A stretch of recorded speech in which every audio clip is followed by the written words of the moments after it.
Dans le noir, plongé dans l'horreur.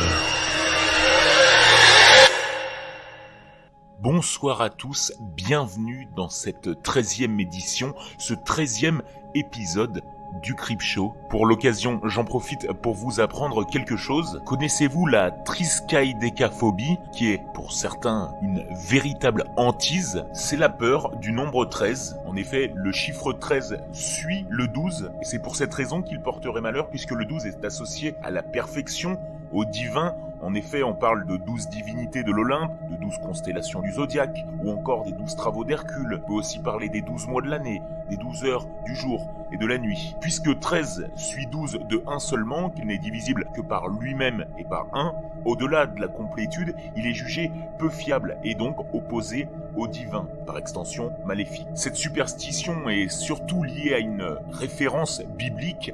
Il trouve ses origines dans la religion chrétienne, liée à la scène lorsque les 12 apôtres se réunissent autour de Jésus et où Judas, le traître, porte le nombre d'apôtres à 13. Dans la croyance populaire, on associe justement un dîner à 13 à une possible mort dans l'année. Le 13, c'est aussi lié à la mission Apollo 13, dont l'issue est funeste, mais aussi au vendredi 13, notamment le vendredi 13 octobre où Philippe le Bel, en 1307, fait assassiner tous les Templiers. Sachez, enfin, avant de finir, que le vendredi 13 est une superstition surtout ancrée en France.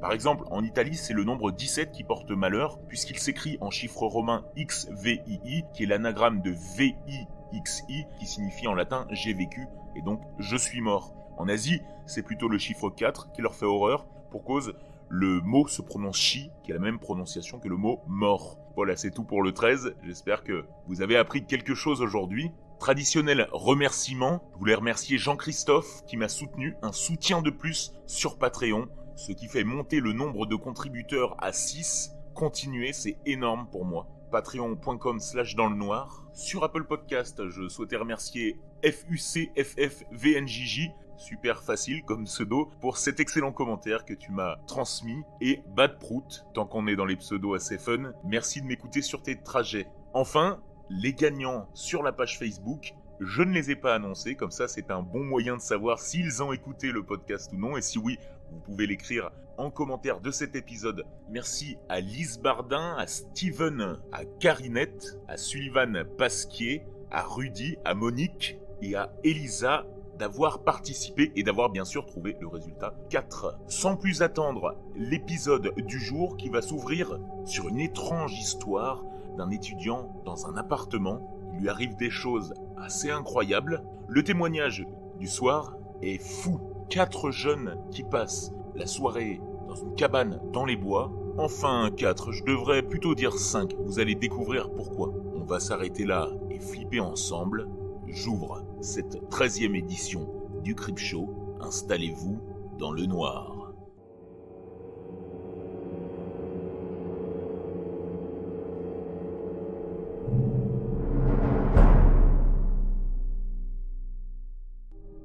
J'étais et je suis encore étudiant à Bordeaux. J'avais, jusqu'à ce que je redouble, un appartement situé près du centre-ville. Il était à peine 5 minutes de la gare et 10, tout au plus, de mon IUT. Il se trouvait dans un immeuble d'une centaine d'autres appartements, allant du T1 au T3, géré par un grand groupe d'hôtels. Il s'agissait d'un 17 mètres carrés qui se constituait d'une seule pièce, avec un coin cuisine, une fenêtre, juste au-dessus du lit, des toilettes et une douche, un peu étroite. Le tout surplombait une petite ruelle un peu malfamée, dans un coin pas forcément agréable à traverser la nuit. Mais bon, personne n'avait occupé l'appartement depuis 2 ans parce que l'étage était en rénovation. Et la vue était franchement plutôt jolie. Honnêtement, la première partie de ma première année s'est plutôt bien déroulée. J'ai validé mon premier semestre et tenu mon appartement propre. Bref, rien à signaler, du moins jusqu'aux alentours de janvier, février. C'est en effet à cette période que j'ai reçu un masque, assez étrange dans ma boîte aux lettres. Un masque blanc, peint de manière assez maladroite, avec une imitation de sang sous les yeux. Il possédait des lèvres peintes et des signes assez tarabiscotés étaient tracés sur son front. Le problème, le masque était trop grand pour passer par la fente supérieure de ma boîte aux lettres. Quelqu'un avait donc dû l'ouvrir pour l'y déposer.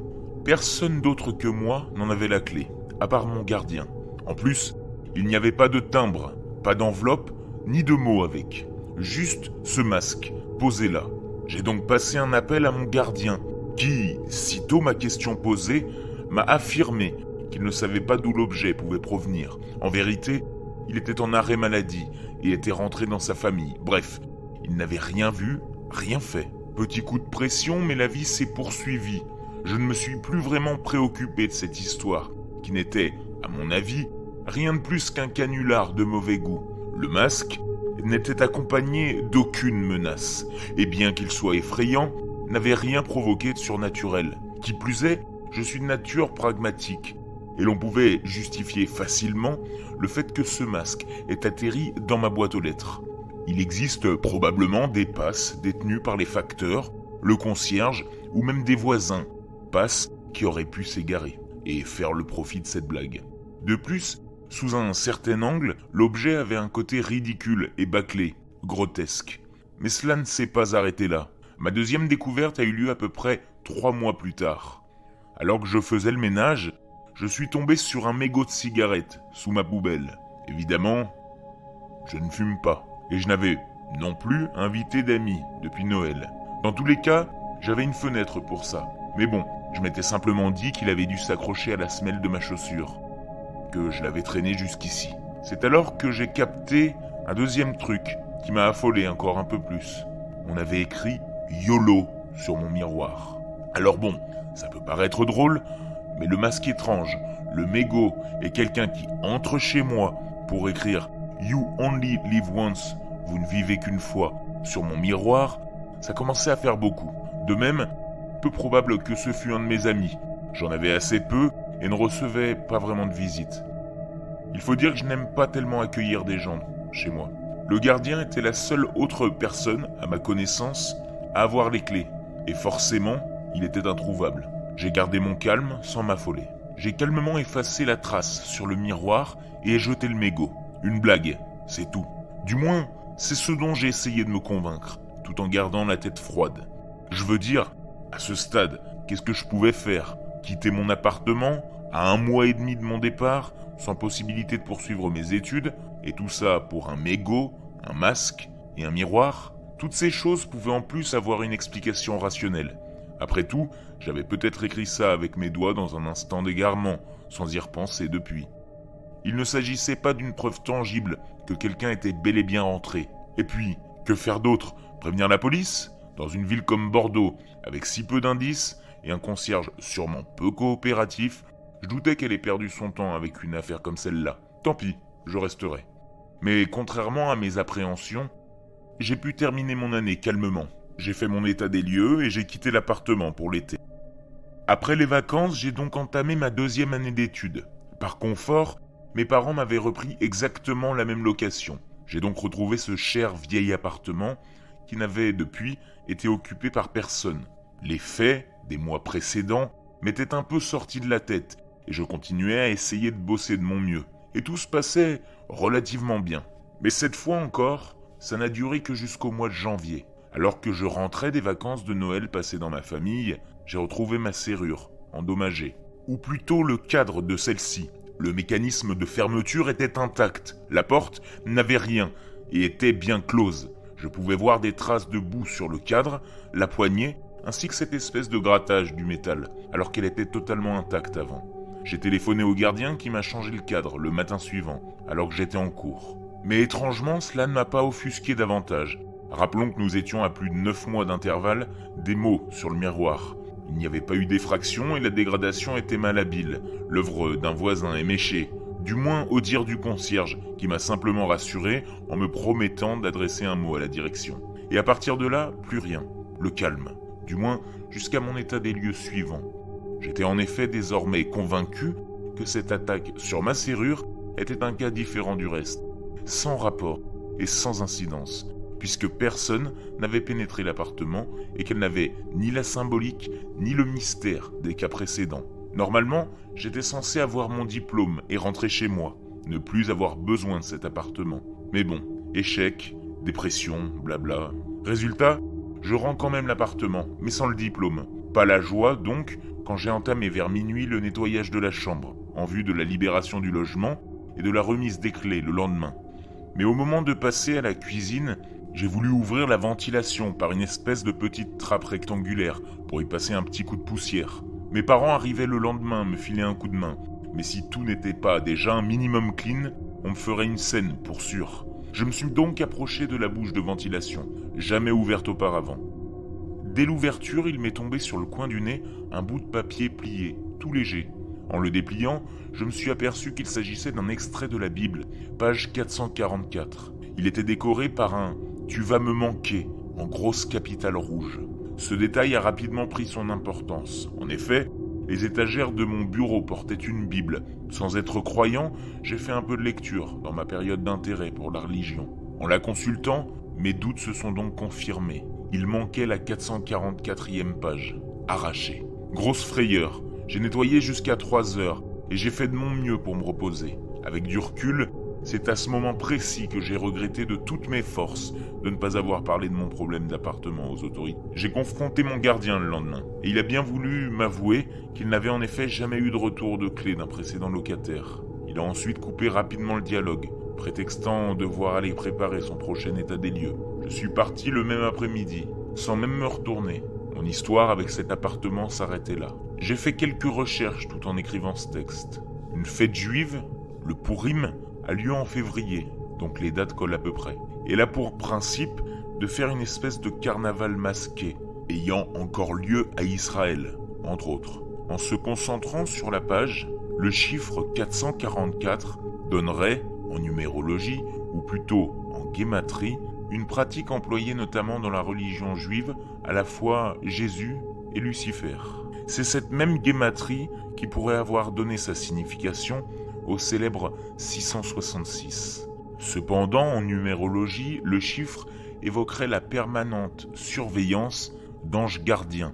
Un peu trop stalker pour moi. Mais outre ces recherches, tout ce symbolisme, les questions, comme les faits, restent. Qui s'amusait à rentrer dans mon appart en mon absence? Les week-ends, peut-être même la nuit. Pour quelle raison a-t-on voulu m'effrayer par ces canulars de plus ou moins bon goût? Est-ce que j'avais affaire à quelqu'un de vraiment tordu? Quelqu'un ou quelque chose? Pour l'heure, j'attaque mon redoublement en m'arrangeant autrement pour mon logement. Mais je passerai peut-être dire bonjour au nouveau locataire, en toute amitié.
Après cette histoire, je vous propose de découvrir dans le témoignage du jour une thématique similaire, celle d'un homme s'introduisant auprès de notre personnage principal. Cette histoire a été postée sur le subreddit Scary au cours de la semaine dernière par l'utilisateur AlmaTheLab19. Il indique au tout début du post que cette histoire, pourtant réelle, n'est pas arrivée à lui, mais à un ami. Je vous propose de la découvrir et elle fait très très froid dans le dos. Je m'appelle Elijah, mon meilleur ami s'appelle Nate. Nous sommes meilleurs amis depuis l'âge de 4 ans environ. Rien ne pouvait nous séparer. Au lycée, j'ai rencontré Bonnie. Les choses ont évolué assez rapidement et elle est devenue ma petite amie, peu de temps après notre rencontre. Sa meilleure amie à elle, c'était Jessica, Jess en abrégé. Elle et Nate s'aimaient beaucoup. Ils se sont aussi mis ensemble. Nous avions donc notre propre groupe de 4. Incassable, imparable, tout simplement génial. Après le lycée, nous ne nous sommes pas séparés comme le font la plupart des amis. Nous sommes restés proches, ensemble. On ne pouvait pas se séparer. On avait tous besoin les uns des autres. Puis, on est allés tous ensemble à la même université, l'Université d'État de l'Oregon. Pour moi, mes parents sont morts quand j'étais jeune. Depuis lors, c'est mon oncle qui s'occupe de moi. Il a été dresseur de chiens professionnels. C'est lui qui m'a offert Alma quand j'ai été admis à l'université. C'était un labrador blanc. Mon oncle avait une sorte de cabane dans la forêt nationale de Mount Hood, à environ 2 heures de notre université. Il y allait 2 fois par an à peu près, pour Noël et pour Thanksgiving. Je lui ai demandé s'il pouvait nous le laisser, pour mes amis et moi, pour y passer un week-end. Évidemment, mon oncle, Terry, a dit oui, mais à condition que nous quittions l'endroit et que nous le laissions tel que nous l'avions trouvé. Je lui ai promis que tout serait en place au moment de notre départ. Vendredi 12 juin, 14h31. Nous rangions tous nos bagages dans la voiture. Nous avons tout chargé dans mon 4x4 et nous avons pris la route. Alma, le chien, était avec nous. C'est moi qui conduisais. Bonnie était sur le siège avant. Nate, Jess et Alma étaient à l'arrière. Pendant toute la route, nous avons ri, écouté de la musique et parlé. Rien qui ne sorte de l'ordinaire. Vendredi 12 juin, 18h12. La route était plus longue que prévu. Nous avons dû faire quelques stops. Il y a même eu un petit accident en chemin. Et on a eu du mal à trouver la cabane. Une fois arrivés, nous avons déballé toutes nos affaires. J'ai pris une douche et nous sommes tous allés dans le salon.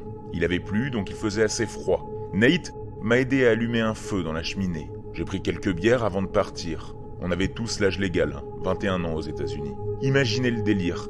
Les meilleurs amis au monde buvant de la bière, qui s'amusent, seuls, ne se souciant de rien dans le monde. Samedi 13 juin, à 4h03 du matin. Après d'innombrables heures de beuverie et de rire, nous sommes tous allés nous coucher. Ouh, vous pouvez imaginer ce qui s'est passé. Samedi 13 juin, midi 57. Nate est venu me réveiller. Bonnie et moi avons beaucoup trop dormi. La cabane avait une piscine incroyable à l'arrière.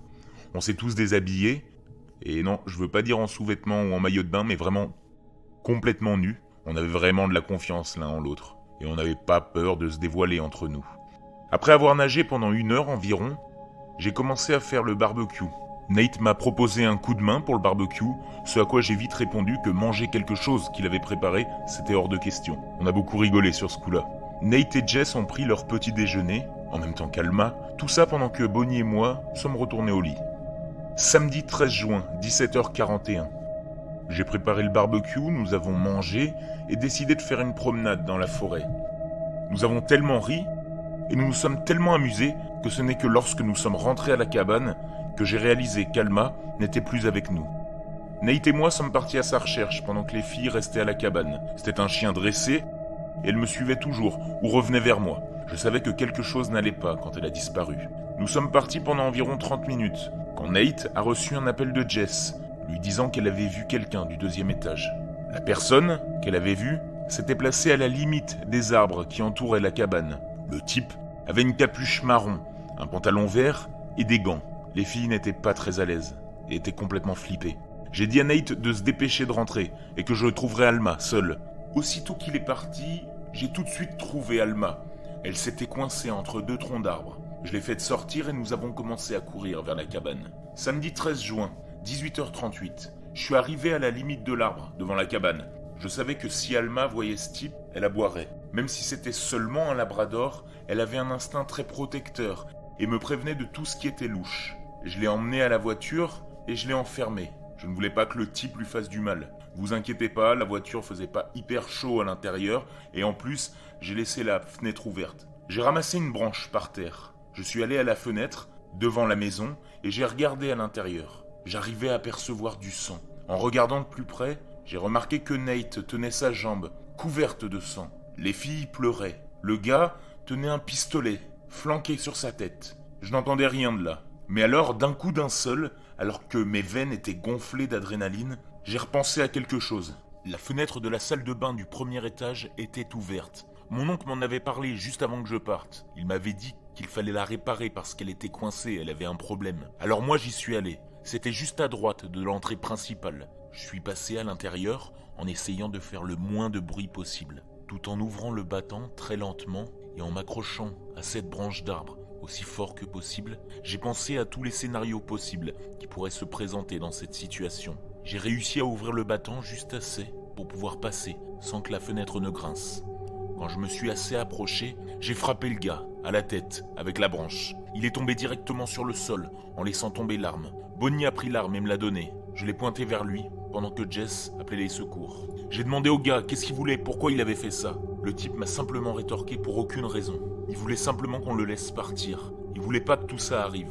Pendant ce temps-là, Nate me criait de lui tirer dessus. Moi je le jure, s'il avait blessé mon chien ou tué Nate, je l'aurais fait. Je leur ai fait sauter la cervelle sur place. Samedi 13 juin, 18h59, les flics sont arrivés. Ils ont arrêté le gars. Il saignait beaucoup à cause du coup sur la tête que je lui avais donné, mais il allait bien. Ils ont emmené Nate à l'hôpital local et il a dû être opéré. J'ai appelé mon oncle et je lui ai tout raconté. Il m'a dit qu'il était terriblement désolé. Ça s'est fini là-dessus. Vous voulez connaître les conséquences, j'imagine, la suite. Après ça, nous avons dû faire beaucoup de visites au tribunal, chacun de nous témoignant contre lui, dans l'objectif de le mettre derrière les barreaux. Il a été condamné à 29 ans de prison pour possession illégale d'armes à feu, effraction, intrusion et décharge d'armes à feu, entre autres choses. Nate, lui, son opération s'est bien passée. Il s'est remis, mais malheureusement, il a dû abandonner le football. Et son rêve de rejoindre la Ligue nationale a été brisé. Moi, je me suis sorti assez difficilement de cette situation. J'étais plus en colère qu'effrayé.